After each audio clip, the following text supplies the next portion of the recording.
کہاں گئے وہ قریش کے گھمنڈی سردار جو دعویت کرتے تھے کہ اسلام کا نام و نشان مٹ جائے گا؟ یہ بات ہے اس فاتح کی۔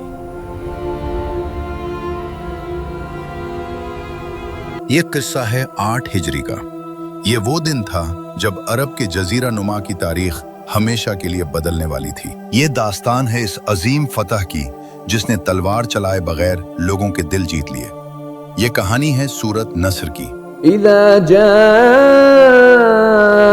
نصر اللہ والفتح۔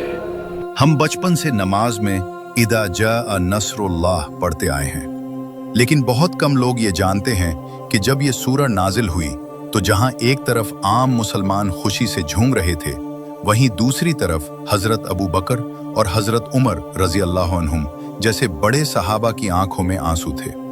وہ سمجھ گئے تھے کہ یہ سورہ صرف فتح کی خوشخبری نہیں بلکہ محبوب خدا کی دنیا سے رخصتی کا پیغام بھی ہے۔ جیت ہوئی ہے، پھر رونا کیوں؟ یہ سورہ رسول اللہ کی وفات کی خبر ہے۔ آخر اس سورہ کے نازل ہونے کے پیچھے کیا راز تھا اور اسے الادائی سورہ کیوں کہا جاتا ہے؟ آئیے دیکھتے ہیں۔ یہ وہ وقت تھا جب صلح حدیبہ کا معاہدہ ٹوٹ چکا تھا۔ قریش کے ساتھی قبیلے بنو بکر نے دھوکے سے مسلمانوں کے حریف بنو خزاعہ پر حملہ کیا۔ رات کے اندھیرے میں سوتے ہوئے لوگوں کو قتل کیا گیا۔ وہ کعبہ کی دیواروں سے لپٹ کر پناہ مانگتے رہے، لیکن ظالموں نے انہیں وہاں بھی نہیں چھوڑا۔ قریش نے وعدہ خلافی کی، ہمیں سوتے ہوئے قتل کیا، اندھیرے میں سوتے ہوئے لوگوں کو قتال کیا گیا۔ جب یہ خبر پہنچی تو نبی آر کا چہرہ جلال سے سرخ ہو گیا۔ اگر میں تمہاری مدد نہ کروں تو اللہ میری مدد نہ کرے۔ جب یہ خبر مدینہ پہنچی تو نبی کریم صلی اللہ علیہ وسلم کا چہرہ مبارک غم اور جلال سے سرخ ہو گیا۔ آپ نے فرمایا، اے عمر بن سلم، اگر میں تمہاری مدد نہ کروں تو اللہ میری مدد نہ کرے۔ اب وقت آ چکا تھا کہ مکہ جو سازشوں کا گڑھ بن چکا تھا اسے پاک کیا جائے۔ 10,000 جان نثاروں کا لشکر مدینہ سے نکلا۔ عرب کی تاریخ میں اتنا بڑا لشکر کبھی نہیں دیکھا گیا تھا۔ جب یہ فوج مکہ کے قریب پہنچی تو رات کے وقت ابو سفیان نے دور سے ہزاروں آگ کے شعلے دیکھے۔ عباس، یہ کیسی آگ ہے؟ یہ ستارے زمین پر کیسے اتر آئے؟ کیا یہ بانو خزاعہ ہیں؟ یہ اتنی بڑی قوت کسی عام قبیلے کی نہیں ہو سکتا۔ یہ اس رہنما کا لشکر ہے جس اس نے گھبرا کر پوچھا، یہ کیسی آگ ہے؟ کیا ستارے زمین پر اتر آئے ہیں؟ جواب ملا، نہیں ابو سفیان، یہ محمد صلی اللہ علیہ وسلم کا لشکر ہے۔ ابو سفیان کا دل دہل گیا۔ وہ سمجھ گیا کہ اب مقابلہ ناممکن ہے۔ اس کے پاس ایک ہی راستہ بچا تھا، اسلام قبول کرنا اور اپنے شہر کو بچانا۔